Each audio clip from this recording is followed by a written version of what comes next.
Do you know what Abu Huraira radiallahu anhu used to say about the house in which the Quran is recited?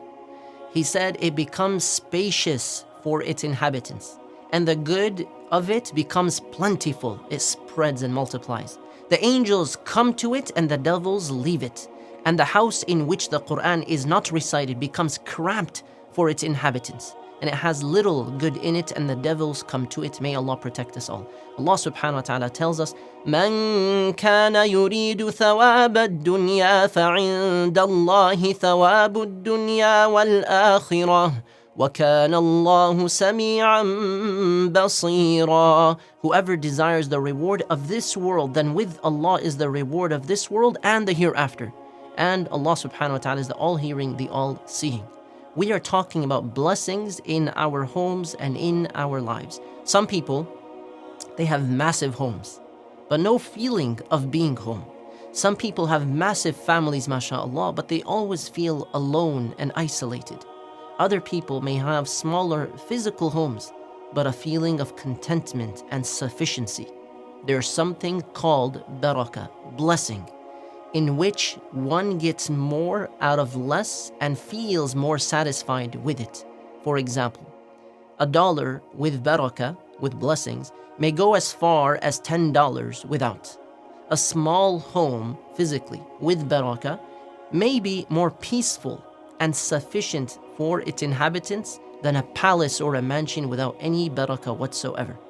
A blessed home, therefore, is far more than just 4 walls and a roof. It is a home of tranquility, a home of serenity. It is a safe haven, a place of privacy to worship Allah subhanahu wa ta'ala. It's a place to be with one's family if Allah has blessed you with family. Now, how do some homes gain more blessings, more barakah, and why do other homes and other people lose it in their lives? It was reported that Abdullah bin Mas'ud radiyallahu anh, he said, verily, the emptiest of houses are those that are empty of the book of Allah. Think about this and your relationship with the Quran and the Quran within your home. When your home is blessed with the Quran due to your living upon it, it impacts your relationships even within that house, between a husband and a wife, between parents and their children, brother and a sister, and relatives and guests as well. The light of the Quran impacts the raising of one's child and the blessings that they find in their lives as well.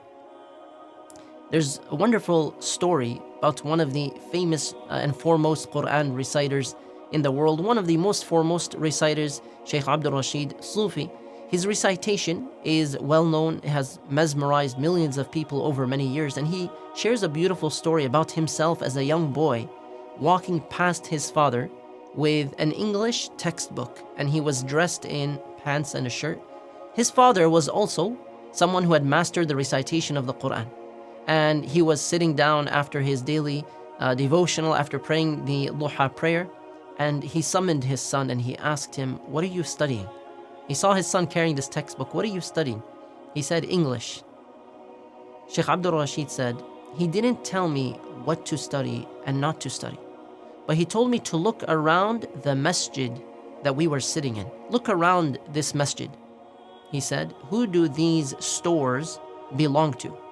Who do all these stores belong to?" The stores right around the masjid. There were around 15 stores around that masjid, and also a villa that their family lived in. He said, "Father, they belong to you." His father said, "Do I know any English?" He said, "No, father." His father said, "What I have is the Quran, and I want you to know that if you want a dunya, this life, then be close to the Quran. And if you want the hereafter, also be close to the Quran." And in fact, he said, this is the tafsir of the verse that you heard earlier on.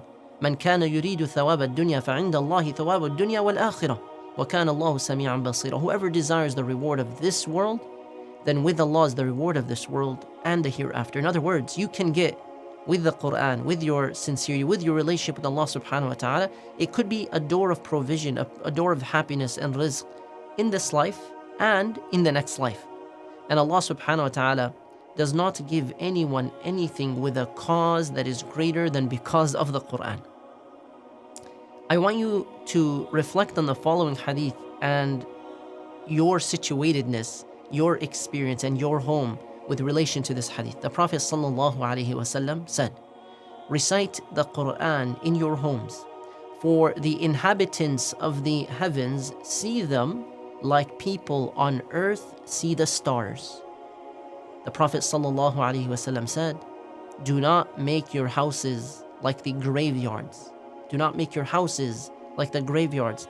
The devil runs away from the house in which Surah Al-Baqarah is recited. So this blessing we are talking about comes in so many different forms. And one of the ways, the recitation of the Quran, and specifically Surah Al-Baqarah in the home, it brings a barakah, a blessing, and it also expels the devils and protects your home. There's a fortress around your house. And when the Prophet ﷺ said, don't make your homes into graveyards, it means don't make it lifeless of worship.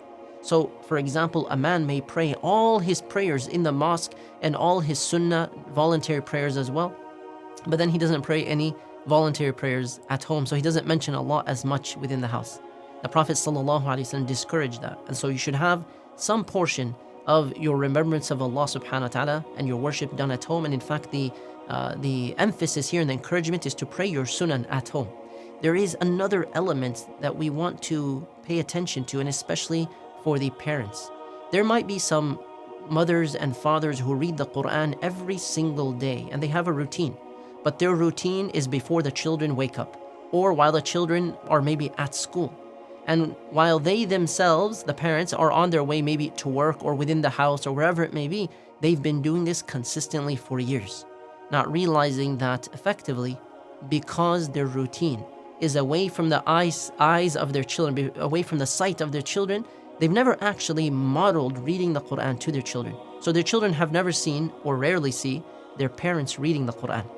There was a man who was interviewed on a TV show, and he had 3 daughters. All of them were somewhere in their journey of memorizing the Quran. One of them had half of the Quran memorized, another one more than that, another less than that. And the interviewer, rightfully so, asked the proud father, what is your secret? And he simply said, I am memorizing with them. Now, the saying is cliche that a family that prays together stays together. The people of the Quran are the people of Allah. So what about a family that every single day chooses to be people of Allah together? What blessing or barakah are they going to have in their lives?